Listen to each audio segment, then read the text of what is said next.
When it comes to your money, there are many do's and don'ts, and that's especially true when you're in or nearing retirement, where new challenges can emerge. One of the biggest challenges is satisfying your required minimum distributions.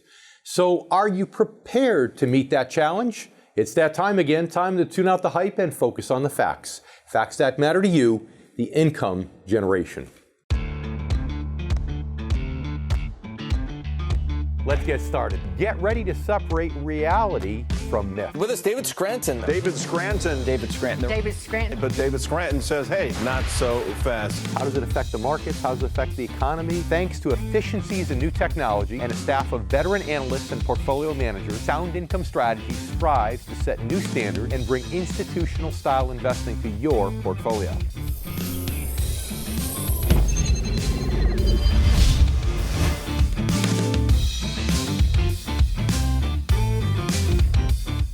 We've devoted shows to this topic of required minimum distributions before, but it's such an important and often misunderstood topic concerning retirement that I usually like to revisit it every once in a while. And as you may know, there is currently legislation on the table that could change some of the rules around satisfying your RMDs.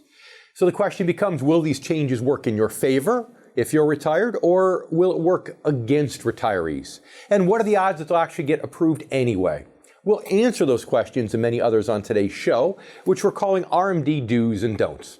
We'll also let you know how to access resources that can help you satisfy your own RMDs in the most financially efficient way possible, which of course is the whole point. But first, let's talk about some of the biggest RMD do's. The first thing you should do with regard to RMDs is pretty obvious. That's know the basics. What are they? Why do you have to take them? When do they start? How much will they cost you? RMDs are the government's way of finally collecting taxes on the money that's allowed you to set aside for retirement. Up to this point, that was completely pre-tax. So yes, you've been allowed to grow your savings tax deferred for all these years, in addition to the pre-tax contributions. But once you've retired, Uncle Sam does want his piece of the pie. And that's why the government makes you start to take a certain amount out of these accounts each year and to pay taxes on it. That essentially covers the what and the why of RMDs. And they apply to any IRA, 401k, or any other tax-deferred, what's called a qualified retirement account. Now, as for when RMDs start, the current rule is that you must start taking RMDs the year in which you turn 70 and a half years old. More specifically, the rule says you must take them by April 1st of the year following the year in which you turn 70 and a half. The one exception to this current rule is for someone who's still employed at age 70 and a half at a business that he or she doesn't own.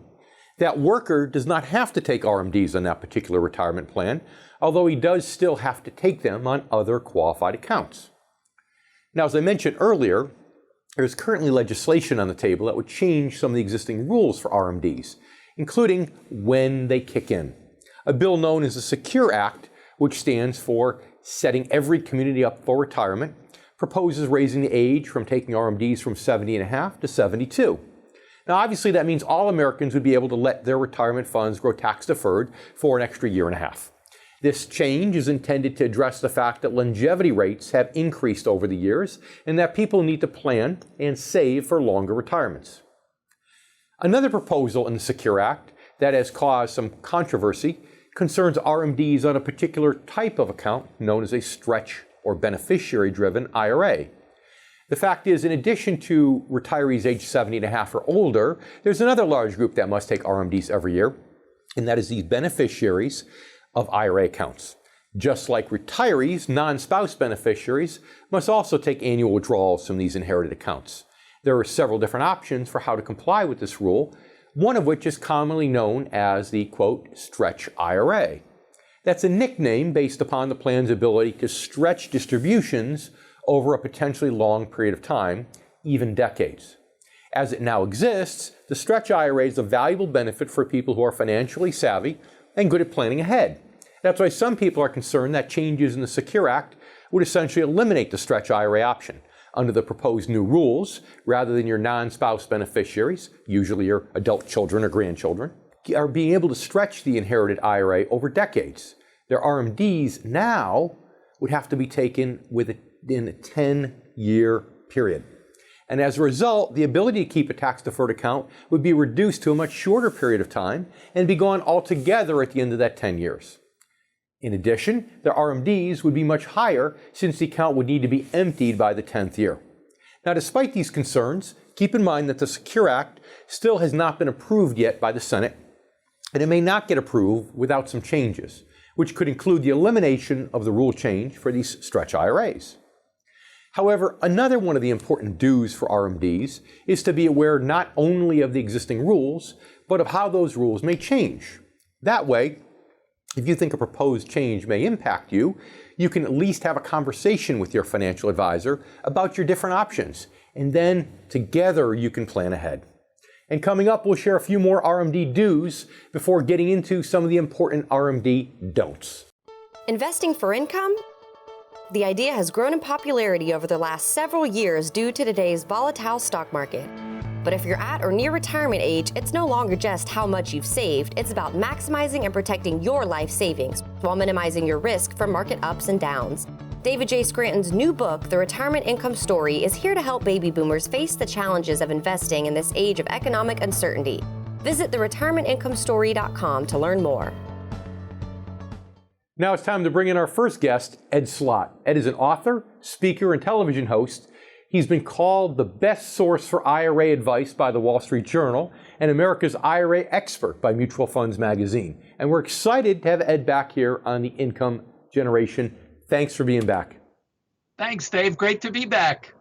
Hey, so tell us, what are some of the most common misconceptions about required minimum distributions that you hear from folks? Well, some people don't understand which accounts are subject to them and which are not. For example, all IRAs are subject to them. Once you hit 70 and a half, you have to start taking the money out. But if you're in a 401k and still working, many plans allow you to defer RMDs. It's called the still working exception, but people get confused. They figure, oh, if I'm still working, I don't have to take them from anywhere. Now, that's not true. It's just that plan where you're working from. That still working exception never, ever applies to other plans or IRAs. You still have to take from your IRAs.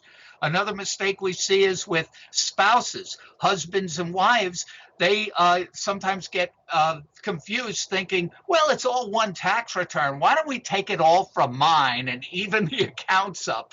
You can't do that. The I in IRA stands for individual. You each have to take from your own, even though the tax return will be the same. In that example, let's say the husband took it all from his, he's thinking, well, it's logical. The government's still getting the right amount. I said, no. All you did is take too much from yours and not enough from your wife's. Another mistake people make, or they say, well, and these are all logic driven, these mistakes. And that's the problem. You can't apply logic to tax law. They think, well, I have to take the money out and pay tax anyway. So why not convert it to a Roth IRA? And the answer is you can't do it because the law says so. An RMD can never be converted to a Roth IRA. You first have to take that amount out. Then once you satisfy your RMD, you can convert additional funds. Yeah, and I'd like to get back to that 401k thing you were talking about before. Yeah. Let's say that I am retired, but I have some 401k money, I have some 403b money, I have some 457 money, and I happen to have some IRA money. I just worked for lots of different types of employers over my career. What do I need to know about those calculations and how it's different from if it were all in an IRA, for example? Well, first point you make, which is a great point, you first have to take inventory of all the accounts you have that might be subject to RMD. So in your case, you have the 401k. I mean, not everybody has all of that. Most people don't, but it's a good example. So what happens is for your IRAs, there's a special rule that says your RMD can be taken from any one of the whole collection of accounts, any one or combination. The same rule applies to a 403B, but you can never take from one type of account to satisfy an RMD for another. For example, let's say you had 5 401ks. You would have to take from each 401k, and you can't take from a 401k to satisfy an RMD from an IRA or vice versa. So if you have a 401k or a 457 or however many you have, they have to be taken from each one of them. So is that part of the reason why people typically roll these accounts over to IRAs before they retire? Well, that's one reason. People, as they get older, and this is the crowd, the over 70 and a half crowd, want to simplify their life. They want to consolidate, and it may be a reason to roll a lot of it to an IRA, to have it all in one place and have control over that money so you're not worried about what's going on with the company. So if I have IRAs, I can commingle it, take it out of one IRA. If I have a 403B, I can commingle it and take it out of one 403B for the 403B money. But if I've got deferred comp money or 401ks, I've got to take the RMD attributable to each separate account from that specific account. Did I say that right? Yeah, well, deferred comp is not one of those accounts. That's a separate idea. That's not a considered a retirement account. But you mean a 401k. If you have several 401ks, it has to come out. It has to be calculated from each separately and taken from each separately. But again, if you're still working for one of those 401ks, you may be able to qualify for that still working exception if the plan allows, but it won't cover you for the other plans or the companies you're not still working for. So it can get confusing. Perfect. We need to take a quick commercial break, Ed. We'll be back in a moment. And you stay with us. We'll be back here with more on the income generation. I'm David Scranton, and we'll be right back.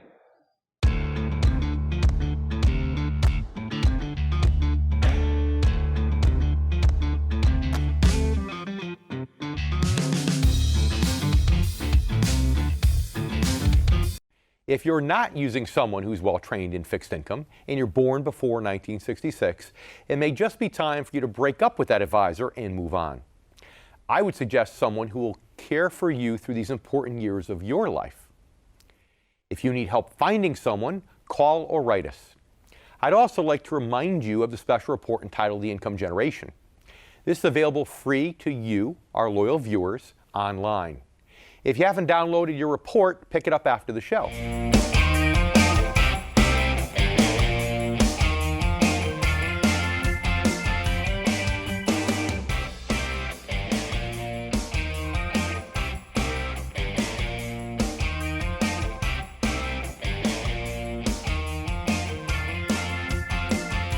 If you're near or in retirement, head over to theincomegeneration.com and download your special report written specifically for the needs of the income generation, again, those born before 1966. I'm David Scranton, and you've been watching The Income Generation.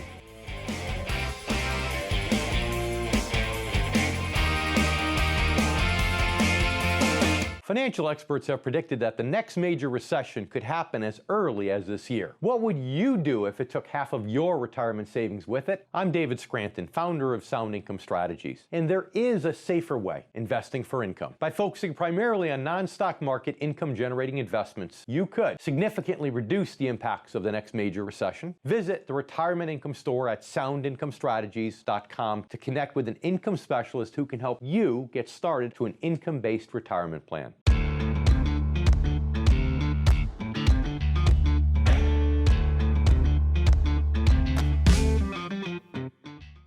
Another important do when it comes to RMDs is to be aware of the overall financial impact on your savings. Under the current rules, your RMD initially equates to approximately 3.7% of your IRA balance, and then increases each and every year as you get older and your life expectancy thus gets shorter. Now, as I've explained before on the show, you can calculate this increase for yourself by using IRS Publication 590, which you can find at the website irs.gov. The form gives you a uniform table with a government-assumed life expectancy for each age that you attain past age 70. Simply take the balance of your IRAs on December 31st of the previous year and divide it by the life expectancy figure. That part is simple, but be aware there may be complexities based upon your specific situation. For example, there is a separate formula for IRA owners whose spouses are more than 10 years younger, And usually their RMDs end up being just a bit less. Another issue is that if you have IRAs, but also have any other tax-deferred plans, such as 401ks, 403bs, 457 plans, then the RMDs from the IRA and those other accounts must be calculated and withdrawn separately. They cannot be commingled. In addition, certain types of annuities also must be calculated and withdrawn separately. Now, as I've noted before, this is one of the main reasons most people roll over their 401ks and similar plans into IRAs before age 70 and a half. It just makes life much easier once your RMDs actually kick in. Doing your RMD calculation correctly is important. Why? Because the penalty for not taking your full distribution is a painful 50%. The next step in assessing the financial impact of your RMDs is to understand how they're taxed. Your own tax liability from your RMDs will depend upon a variety of factors, including your marginal tax bracket and how much income you have from other sources. Speaking of which, you should also be aware that every extra dollar of taxable income generated from any source, including RMDs, could possibly cause a greater part of your Social Security benefits to be taxed.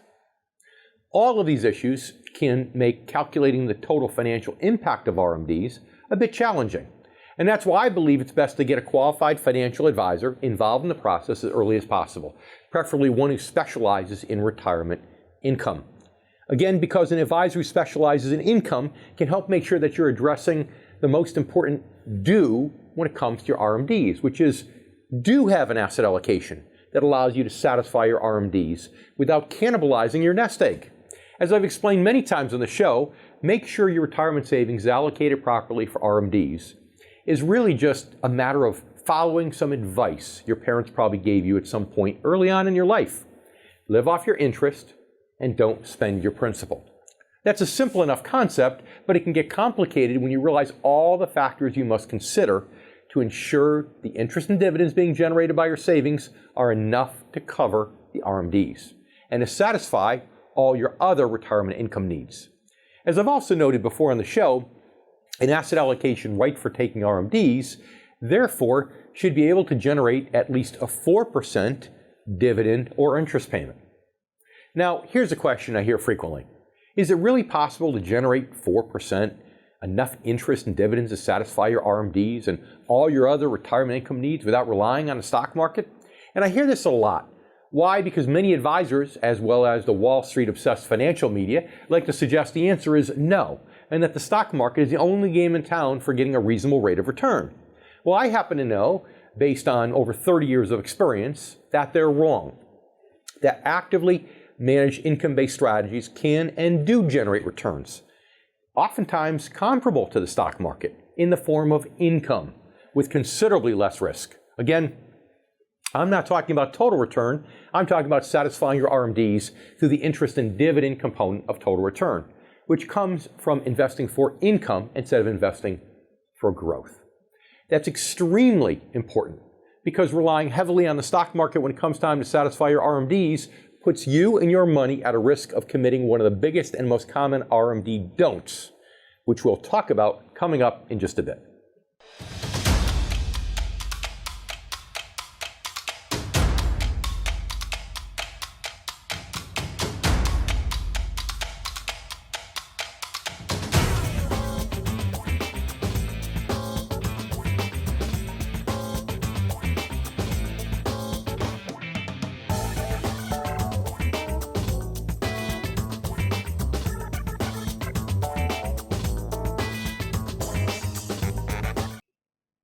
Now it's time to bring back in author, speaker, television host, Ed Slott.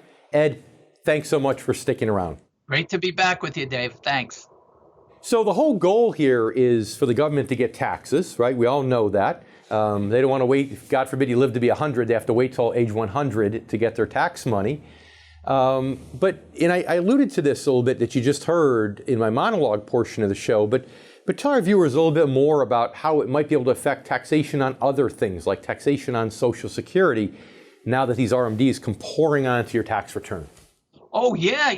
It's not just the tax on the RMDs. They're taxable, but they increase your income to the point that it can create other taxes on other provisions. In the tax business, we call these stealth taxes because you don't see them coming. One of them, as you said, is the tax on Social Security. You might have thought, well, my income's low enough. All of a sudden, you have this RMD. Now you have the tax on Social Security.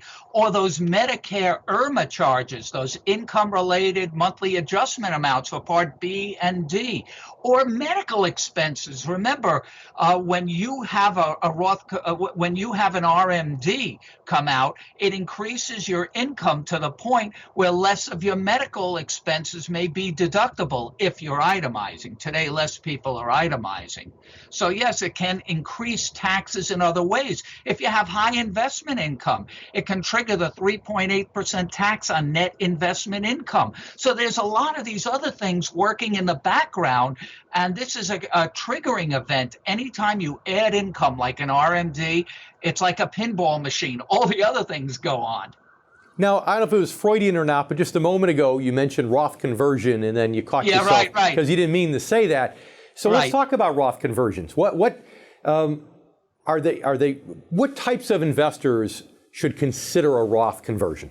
Well, anybody who's worried about taxes going up in the future, and I think that should be almost everybody. We're at probably the lowest tax rate you will ever see in your lifetime. Look at the history of these things. But you also have to look at the history back that says, back in, it wasn't that many, a generation ago or so, the top tax rate exceeded 90%. Then it went down to 70%. Then in the 80s went down to 50%. The whole country did a happy dance because it was the first time in our lifetimes we were equal partners with the government on our own money, and we thought that was fantastic. Now the top rate's down into the 30s. So now is the time to strike. It's not going to get any lower, I don't think. Look at the budget deficits, over $1 trillion.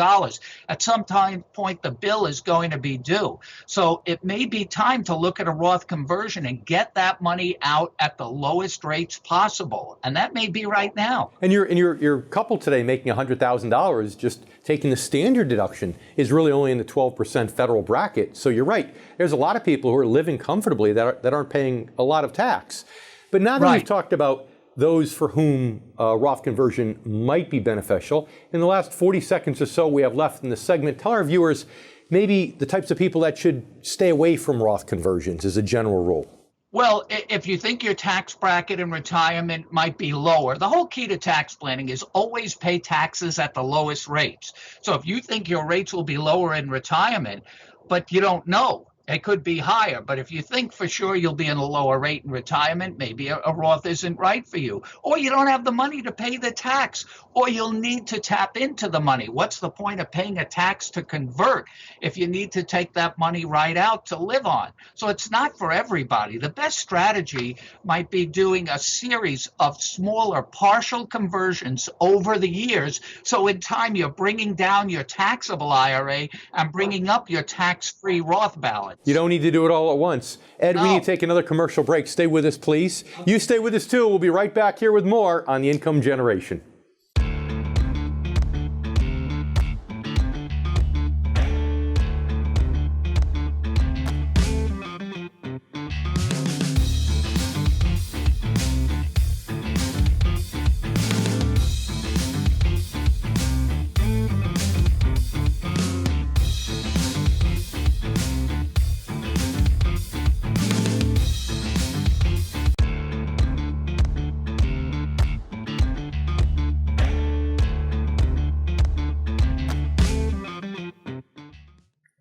If you're a regular viewer, then you know that we've devoted a number of shows this year to analyzing the financial markets and discussing what many analysts see as a synchronized slowdown in the global economy, one that could lead to recession and ultimately stock market correction. Naturally, there's always an element of uncertainty in the financial markets. However, as we've discussed many times right here on the show, I believe we're living in an age of unprecedented market uncertainty, due largely, in part, to a decade of reckless artificial market manipulation by the Federal Reserve and other central banks around the world. So what does all this have to do with RMDs? Well, it underscores the importance of the biggest don't when it comes to do's and don'ts of RMDs, which is this. Do not have an asset allocation that forces you to satisfy your RMDs each and every year by selling core shares from a mutual fund or a stock. This, as I've explained many times, is one of the most common and costly mistakes that retirees make with their money. The mistake of this thing I call reverse dollar cost averaging. Now, as you probably know, dollar cost averaging is a stock market strategy that helps you build your savings during the growth and accumulation years when you're planning for retirement. It's a way to help you buy low and sell high. Here's a simple example I always use. Let's say you wanted to invest $100 in a mutual fund each and every month, and the first month the fund was worth $10 a share. So you'd be able to buy 10 shares. Now let's say that the unthinkable happens.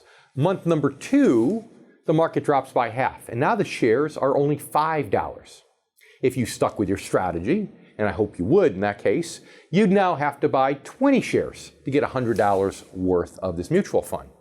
After the second month, your average cost per share would seem to be $7.50, but it's actually lower. Why? Because you bought twice as many shares at $5 and half as many shares at $10. So through dollar cost averaging, you're able to get your average cost per share down to $6.66. Again, this strategy can work well when you're working and focused on trying to grow your nest egg. But the problem starts when you're no longer paying into this retirement fund, but instead you're withdrawing from it because you need the income or to satisfy RMDs. When that happens, the same concepts apply, but this time in reverse. So using the same example, in the first month, you liquidate $100 and it's worth $10 a share, so you sell 10 shares. But in the second month, it drops to $5 a share. So now in order to withdraw $100, you have to sell 20 shares, twice as many shares in a down market, which essentially lowers your average sales price per share. Now, instead of taking your purchase price down from $7.50 to $6.66, alternatively, you've taken your sales price and pushed it down. In other words, you've been forced to buy high and sell low, the exact opposite of good investing principles. So here's the point. As I've noted many times, is that taking any money from your principal to meet your income needs once you reach retirement is a very slippery slope. This can happen even if your plan is not to spend principal, but to rely on capital gains. Why? Because growth in a portfolio built heavily on stocks and mutual funds isn't something you can count on, especially in this day of unprecedented market uncertainty. Simply put, sometimes you invest for appreciation and growth, and you end up getting depreciation and shrinkage instead. Now, that was less of a concern during the high-flying 80s and 90s, but of course the game changed dramatically since the turn of the century. In fact, since the year 2000, the stock market has actually suffered 2 major corrections of over 50%. And according to market history, a third major drop is possible. And I believe it could range anywhere from 40% to 70%. And that's precisely why you don't want to fall in the trap of having to rely on your principal or rely on growth year after year after year to satisfy these required minimum distributions. It simply isn't the component of total return that you can or should rely on during retirement. Fortunately, total return, as I often explain, is the sum of 2 things, growth and income. And the income portion is reliable with the right allocation and the right strategies in place. And we'll talk more about that coming up in just a bit. After a certain age, you shouldn't be overexposed to stock market risk. Yet, you might still be trying to squeeze every last drop out of today's market. And although fixed income investment can offer less risk than stocks, it doesn't mean you have to sacrifice return. In fact, recently some fixed income investments have actually outperformed stocks, but yet you're still waiting to act. Visit the retirementincomestore.com today to regain control of your retirement. Now it's time to bring back in author, speaker, television host, Ed Slott. Ed, thanks for sticking around once again. Thanks, Dave. So you mentioned people who need to take withdrawals from IRAs or 401ks because they need to make a purchase. Let's say somebody's retired and they've lopsided all their savings into IRAs and 401k plans. So now they need to purchase an automobile, for example. And to get $40,000 out, they have to withdraw 50 or 60 to pay the tax on it. What's your best advice that you have for people to prevent that from happening? Well, that will happen if you don't have other money saved. And one of the things you can do, if you're already in that situation, it's a tough situation. You don't have any other money.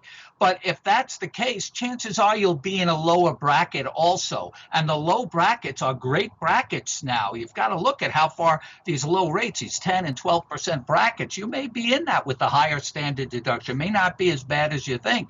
Or maybe for other people that may be worried about that in the future, that may be a reason to convert smaller amounts over time to Roth IRAs. So if you had to pull the money out, you could pull it out tax-free. You should be looking to beef up your tax-free savings and have some other savings. You know, it's always good to have tax risk diversification. Have some other savings if you can that are outside of IRAs, and hopefully you could tap that money because there's no tax if you have to go to your regular already taxed money. So, you know, I know you're the tax specialist. I'm the investment guy, but, you know, as you know, I always talk about making sure your allocation is right for RMDs. In other words, trying to satisfy your RMDs from interest and dividends for as many years as you possibly can, as opposed to just taking systematic withdrawals of principal, essentially spending down your IRA. But it seems like nobody talks about that in my industry or your part of the industry. They're just as happy to let people take principal and spend it down. Why do you think that is? Well, I don't think people really know when somebody says or calls their advisor or calls their fund company and they say, I need an RMD, they just send them money. I don't think they realize which positions they're liquidating. They know that money has to come out because it's an RMD. Now, if you have a cash account, you should be more involved and say, well, which funds exactly are you liquidating? Now, if it's in an IRA, you don't have to worry about a capital gain. If you liquidate a stock in an IRA, there's no tax recognized within the IRA. It's just the whole withdrawal is taxable. Mm-hmm. Now, if you have a 401k, it's not quite that simple because usually 401ks take withdrawals proportionally from all the funds. So if you're taking a minimum distribution, it's coming out of the stock fund, the bond fund, the target fund, the money market fund, and all that. And if you have a Roth, you should look at, hopefully, if you have items that you think are highly appreciable, that will go up in value, that's the kind of stuff you want in a Roth, because anything that, any gains in a Roth are not only tax deferred, but better, tax free forever. Sure, sure. I'm waiting for a nice stock market drop to do a Roth conversion myself, but that's a different story. You know what? You got to be careful on trying to time the market with a Roth conversion. I had a client that did this almost at this time last year.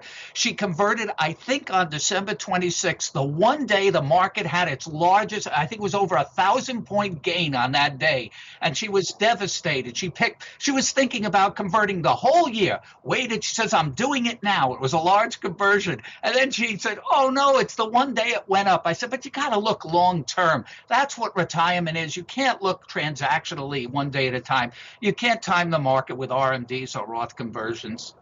Well, that's great words of wisdom from the accountant, but you know, we investment advisors, we can always time the market perfectly. You do realize that about us, right, Ed? Okay, I forgot about income generation, yeah. Ed, thanks so much for being on the show today. Really great, appreciate Dave. having you once again. Thank you. Thank you. All right, stay with us. We'll be right back here with more right here on the Income Generation. I'm David Scranton. We'll be back in a moment.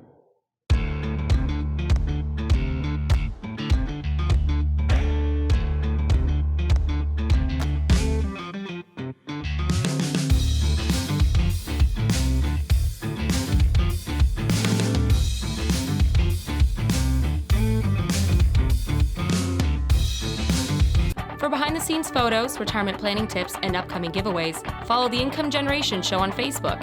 And don't forget to subscribe to our YouTube channel to watch video clips, guest interviews, and to catch up on past episodes.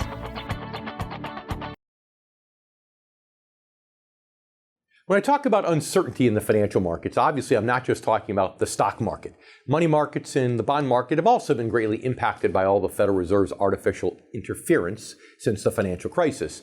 So you don't need me to tell you the bond market has been as challenging as the stock market in recent years, albeit in its own way. In the last year, long-term interest rates, that is interest rates on the 10-year government bond, have fallen from a peak high of 3.25% last November to their current rate of closer to 1.75%. They've not risen above 2% since July of this year. And that's significant. Why? Because individual bonds and bond-like instruments typically form the foundation of an income-based financial plan. While the current low and falling interest rate environment has eliminated a headwind for bond investors, and that's of course based on this inverse relationship between bond values and interest rates, it has also made it more challenging to get good competitive yields, which is why I can understand why some investors might be initially skeptical about the idea that an income strategy could deliver that 4% or higher income component necessary to satisfy RMDs and to meet their other income needs. However, as I've explained before, it was my anticipation of the current market challenges that prompted me to modify my business model 4 years ago to focus on active management, a change that led to the creation of my registered investment advisory firm called Sound Income Strategies, and ultimately to the Retirement Income Store. The Retirement Income Store advisors aligned with Sound Income Strategies specialize in tools and approaches that allow account managers to continually upgrade their clients' portfolios to take advantage of opportunities for higher yields. The result is a competitive rate of return, generally around 4% net of fees in the form of interest and dividends, even in some challenging market environments like today.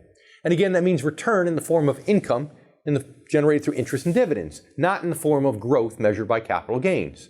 So while you're getting sufficient return to meet your goals and satisfy your RMDs without the risk of reverse dollar cost averaging, you're also getting peace of mind that your principal is protected from the risk of loss in the next major sustained market correction, which again, market history tells us is quite probable. Now it's time to bring in our next guest, Mike Burleigh, president of Peak Capital Management in Jensen Beach, Florida. Mike has over 30 years experience helping people learn to plan and save for retirement. Mike also is one of our initial group of Retirement Income Store members. Mike, thanks so much for being here with us today. Thanks. Thanks for having me, Dave. You're very welcome. Now, you and I are pretty good friends. We talk all the time about various things, so I know a lot about your philosophies and even some of your experiences that you have. Today, we're talking about RMDs.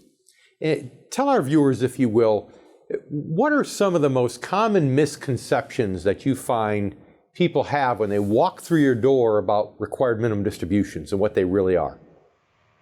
Well, typically they don't even know what they are. We find that quite frequently. So the questions we typically get are what are these things, these RMDs? And of course, the next question is, well, when do I have to start taking money out of my retirement accounts, and then how much do I have to take? Mm-hmm. Now, it's interesting. The new tax law has, I think, helped most people. It's hurt some people in terms of paying more tax, but for a lot of people, it's helped them. Your average family today making $100,000 or so, married filing jointly, is only in the essentially 12% tax bracket. So have you started recommending more Roth IRA conversions than you have in previous years in light of the lower tax brackets, or talk to us about that? Well, it kind of boils down to each individual case, and it kind of depends on how far they're away from having to take these RMDs. You know, if they're maybe 5 years out, we can kind of look at some Roth conversion strategies over the next 5 years. When they get a little closer, a lot of people, you know, when they see that tax bill, if they want to convert it all in 1 year, it's a pretty big check in some cases, and you know, they look at that and they simply just don't want to write the check to the IRS. They'd rather take it out over time. Do you think enough people are taking advantage of the ability to send those minimum distributions off to a qualified charity so that they could essentially get those minimum distributions tax-free? Well, we actually had a client in last month that's actually doing that. You know, if you don't need the money to live on and you're able to send that off to a charity and get that tax break, you know, it makes a lot of sense for some people if they're in a situation to be able to do that. Now, you probably get some people like me that say, I want to know how to invest these minimum distributions. They're coming out, I'm forced to take them. I want to do something valuable with them. In the 30 seconds we have left, what do you tell those people when they want to know what to do with the RMDs once they take them? Well, you know, one strategy, you could create an estate for your children. You could take these RMDs and maybe set up a 10-pay life insurance plan. pass those assets to your heirs tax-free. You can simply reinvest some of that money in maybe a tax advantage situation, tax-free municipal bonds potentially, tax defer that. You hate to pay tax on that money twice. Or you can simply spend the money on vacations and travel and enjoy it. Speaking of fun, we have to take a commercial break. Mike, don't go away. We'll be back here with more in a moment on the income generation. I'd like to welcome back my good friend, Mike Burleigh, president of Peak Capital Management in Stuart, Florida. Even though we're good friends, just during the commercial break, Mike told me that I guess I didn't realize they had already made the move. They ran out of office space. They needed a bigger office. They made the move to Stuart, Florida. Mike, thanks so much for sticking around. Thanks, Dave. I want to, it's funny, that question I asked you right before the break is about, saving those RMDs, what to do with those RMDs to make them productive. But sometimes I think people miss the point, because a required minimum distribution is less than 4%, at least when you start taking them, of the balance. So if you have $100,000, the RMD is $3,700. But people are worried about protecting and doing something effective with the $3,700, but sometimes they forget about doing something productive with the $100,000, with the actual lump sum that's in the IRA. So people always hear it from me. I know your philosophies, we talk all the time, but tell our viewers directly, what's so important about the asset allocation, about your investments when you're getting ready to take RMDs, in your own words? Well, for us, the most important thing about these required minimum distributions that you have to take out of these accounts, you're mandated by the federal government to take them out at 70.5, is to take them from interest and dividends. You want to take them from earnings. You don't want to have to liquidate or sell part of your savings to take that required minimum distribution, because down the road you could potentially run out of money. So the key is to take that from income. So you have to make sure that you have enough income in that retirement account to pull those RMDs out. Typically a stock portfolio or a growth portfolio, maybe the RMDs, like you say, is $3,700 a year. That might only generate, $1,000, $2,000 a year. You're not going to be able to meet that requirement. You'll have to sell shares to meet your requirement. And you back out the fees. In some cases, it's zero. You have no income, and they're strictly growth accounts. So the most important thing is to take that from income. So, okay, somebody can go, if they have a brokerage statement, to the right-hand column that says yield. They can go down the bottom, and if that number is less than 3.7%, they could pick up the telephone. They call Peak Capital Management, Mike Burleigh, in Stuart, Florida, and that's all great. But in the 45 seconds or so we have left, why do you think it is that more financial advisors don't address that issue? They just calculate the distribution, let the client take it from wherever. They don't focus on taking it from the income like you and I do. Why is that? Well, and the reality is the client in most cases doesn't even know where it's coming from. They don't know it's coming out of a sale of shares of their account. And I think, in our business, the bulk of the financial advisors out there specialize in the growth world. They specialize in stock market-based investments. Let's face it, that's a sexy part of our business. That's the sizzle. Bond or bond-like instruments can be a little boring, but sometimes boring's okay. So it sounds like that most advisors are content, because they're more aggressively minded, to spend the principal, cross their fingers and toes, and hope that it grows back. And it's always a pleasure to talk with you, Mike, because you're too smart for that. Thanks for being on the show again. We really appreciate it. All right, you stay with us. We'll be back here in just a moment, right here on the Income Generation.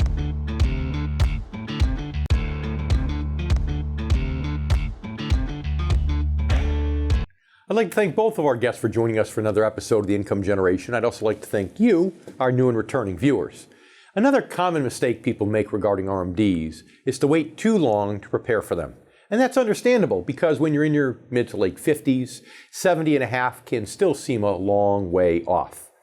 And psychologically, it is. But waiting until the last minute is another RMD don't.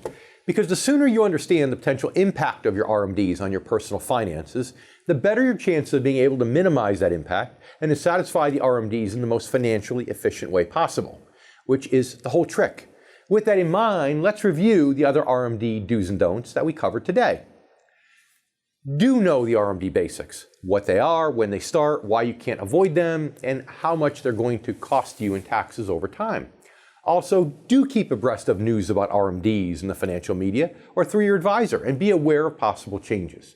Next, do follow your parents' advice about the best way to manage your money. Live off your interest and don't touch your principal. That simple credo is definitely a smart one where your RMDs are concerned, and it starts with making the strategic shift as retirement nears from a financial strategy focused on growth to one focused on income. That's because income-based strategies are specifically designed to generate income in the form of interest and dividends at rates comparable to growth-based strategies, but with much less risk. That, of course, leads us to the biggest don't to keep in mind when it comes to your RMDs.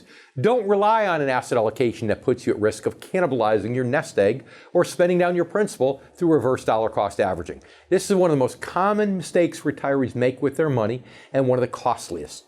But finally, do discuss your RMDs with a financial advisor who specializes in retirement income and in actively managed strategies designed to help you meet all your retirement challenges with confidence and with peace of mind. Thanks for watching. If you're close to retirement, you really want to know how to protect and maximize your money, it's absolutely essential that you stay informed and up to date. And right here is where you can do it on the Income Generation. I'm David Scranton, and we'll see you next week. Investing for income? The idea has grown in popularity over the last several years due to today's volatile stock market. But if you're at or near retirement age, it's no longer just how much you've saved, it's about maximizing and protecting your life savings while minimizing your risk from market ups and downs. David J. Scranton's new book, The Retirement Income Story, is here to help baby boomers face the challenges of investing in this age of economic uncertainty. Visit theretirementincomestory.com to learn more.